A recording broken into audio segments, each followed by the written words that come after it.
Talvez algum dia um amigo seu tenha te recomendado One Piece e você, tomado pela curiosidade, começou a assistir os primeiros episódios na esperança de que toda aquela expectativa colocada pelo seu amigo fosse suprida. Você ouviu ele falar que era um anime diferente dos outros e que a história era tão bem construída que nem parecia ter sido feita por um humano, mas sim por alguma divindade celestial, um deus dos animes da quinta dimensão e por aí vai. Enfim, ele colocou as suas expectativas lá em cima, mas quando você foi assistir, não era bem isso que você imaginava. Então, você desistiu achando que seu amigo estava errado e superestimava demais essa obra. Mas e se eu te provar que o seu amigo estava certo? Então fica nesse vídeo que é isso que eu vou te mostrar agora.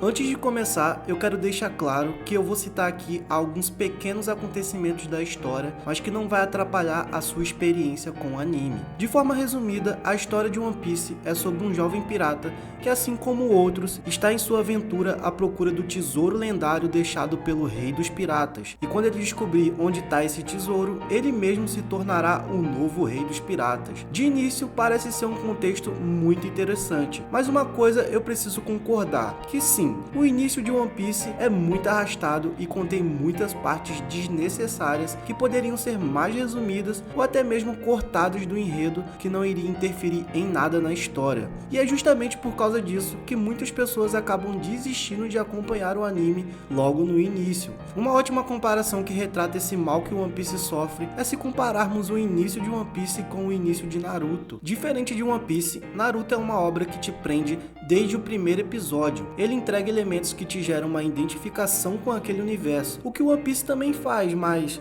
leva um tempo até que realmente te prenda. Claro que existem pessoas que vão gostar de One Piece desde o início, mas isso varia de pessoa para pessoa. Mas o que se ouve muito reclamar de pessoas que desistiram de assistir o anime do Pirata que Estica é porque tem muitos episódios ou porque não achou grande coisa. Então eu quero aqui supor uma situação em que você não desistiu de assistir e deu uma chance para saber o que vinha pela frente. Com o passar dos episódios, você vai perceber que não se trata de um anime para retratar apenas uma era de pirataria e um mundo fantasioso, que na verdade muitos elementos e acontecimentos durante as sagas são retratos e críticas sobre a própria humanidade. Não é como se outros animes nunca tivessem mostrado isso também, mas o One Piece tem um tempero diferente quando se trata de temas sensíveis. Desigualdade social, corrupção e abuso de poder são os primeiros temas a serem apresentados. A saga de Alabasta, que é a primeira grande saga que nos é apresentada assim que o Luffy e seus companheiros entram na Grand Line. Essa saga nos mostra claramente isso, a desigualdade social gerada pela corrupção com um criminoso que atua pelo governo mundial. Governo esse que todo o anime é mostrado como uma grande organização ditatorial que só preza pelo poder e a opressão em cima dos mais fracos. O país de Alabasta é de grande importância para o passado desse universo, mas se encontra em uma situação deplorável. A saga de Dressrosa, que acontece mais pra frente no anime, é outro exemplo, um forte controle da criminalidade que atua sobre carta branca do governo. Não é como se o governo mundial não soubesse da opressão sofrida nesses dois países, mas que na verdade os interesses políticos da nobreza são muito mais importantes do que pessoas passando fome e sede, ou até mesmo sendo escravizadas e tendo suas lembranças roubadas de si. É interessante perceber a importância de Luffy nessas histórias, um protagonista alegre, brincalhão, tendo aquele jeito bobo e ao mesmo tempo que cativa todos ao seu redor. Ele é aquele típico protagonista de anime shonen, só que diante dessas situações, ele reage da forma mais radical possível. Ele luta para libertar as pessoas e busca punir aqueles que causaram esse mal, sem se importar com as consequências ou com quem ele está comprando a briga. A ideologia desse personagem é baseada na liberdade. Como ele mesmo diz, ser o Rei dos Piratas, que é o seu maior sonho, não é sobre ouro e conquistas, é sobre ser livre. E liberdade, ou melhor dizendo, a ausência dela, é uma das pautas mais importantes desse anime, pois o governo mundial e a nobreza são os principais causadores dessa ausência. Os nobres da terra sagrada de Mary Joyce são os protegidos pelo governo. São pessoas que detêm muito poder e influência. São ditos como os escolhidos. Eles se colocam em uma posição de superioridade e agem como se as outras pessoas não fossem nada. Esses são os personagens mais repugnantes dessa série. Afinal, eles escravizam, abusam e fazem todo tipo tipo de atrocidades com outras raças que julgam ser inferiores a eles. Eles são pessoas tão asquerosas que usam uma espécie de capacete para não respirar o mesmo ar das outras pessoas. A história desses nobres e suas atrocidades tem forte ligação com uma raça que no universo de One Piece é vista por todos como uma raça inferior, a raça dos homens-peixes. Durante toda a história, os homens-peixes são relatados como seres que sofrem desprezo das pessoas e não apenas dos nobres de Mary Joyce, mas sim de todas as raças e pessoas do mundo.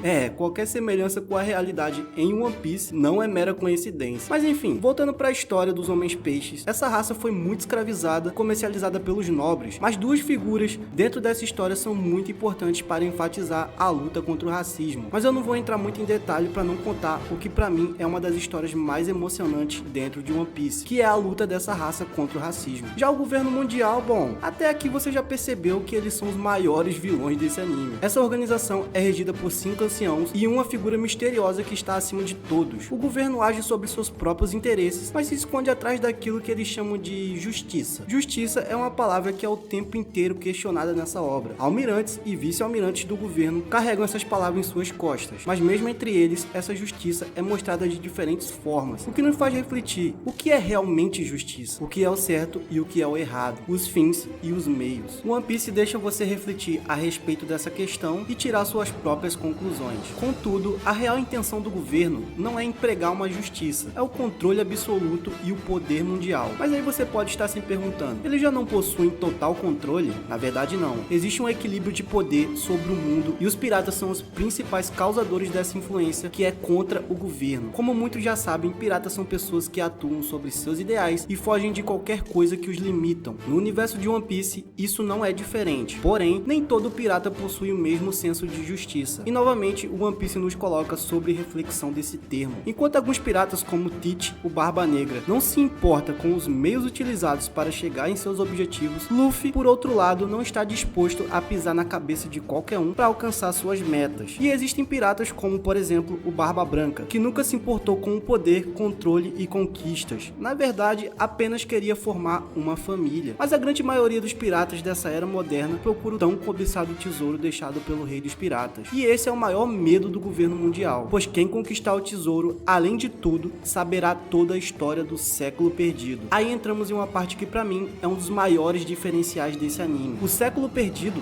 foi um período da história que foi excluído dos livros e apagado qualquer vestígio que fosse dessa época. No entanto, pedras gigantes chamadas poneglyphs estão espalhadas pelo mundo e nelas contém escritas desconhecidas que indicam onde está o tesouro One Piece, que por consequência guarda a história dessa época. O governo elimina qualquer um que encontre e estude esses poneglyphs. É incrível a forma como One Piece nos ensina sobre a valorização da história. Nos faz pensar sobre a importância que é saber sobre o passado e que podemos aprender com isso. Esse anime é além de uma história sobre piratas, pois cada detalhe foi pensado minuciosamente pelo autor. As histórias de cada personagem desse universo nos trazem reflexões e autocrítica, como por exemplo, os próprios membros da tripulação do Luffy, onde cada um carrega suas histórias e superações. O Zoro, que é o primeiro companheiro do Luffy, é um personagem que nos fascina com sua postura e maturidade. É alguém que sabe a hora de tomar decisões difíceis, porém necessárias. A Nami, que seu passado é um dos primeiros a ser contado no anime. É uma história que nos cativa e mostra como é necessário pedir ajuda, que você não precisa carregar todo o fardo sozinho. O Usopp, que pra mim é o lado mais humano do bando. Ele nos mostra que ter medo é normal e que coragem é tentar mesmo se você estiver com medo. O Sanji, depois de tudo que ele passou, aprendeu a reconhecer o valor da comida e ser grato a quem um dia lhe estendeu a mão. O Chopper,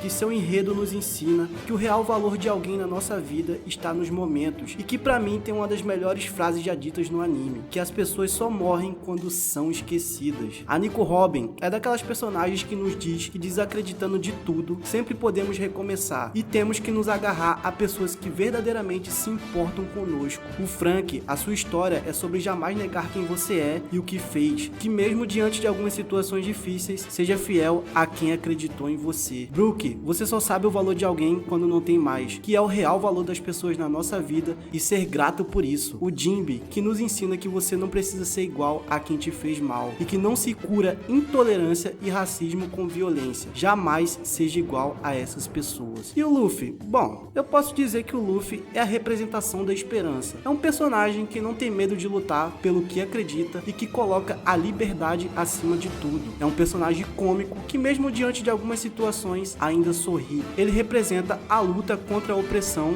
e a esperança daqueles que um dia se viram sem saída. Para alguns, One Piece pode ser apenas mais um anime shonen, com lutas e poderes legais, mas para mim esse anime é sobre a vida. É uma obra escrita com o intuito de entreter, ensinar e te fazer refletir. Mesmo que você ache que tem muitos episódios e isso te desanima, lá na frente você vai pensar que poderia ter muito mais, que 1000 episódios são poucos para o tamanho desse universo. Por último, gostaria de compartilhar uma frase que resume bem esse anime. Conhecendo tanto a derrota quanto a vitória, andando por aí derramando lágrimas, é assim que você se torna um verdadeiro homem.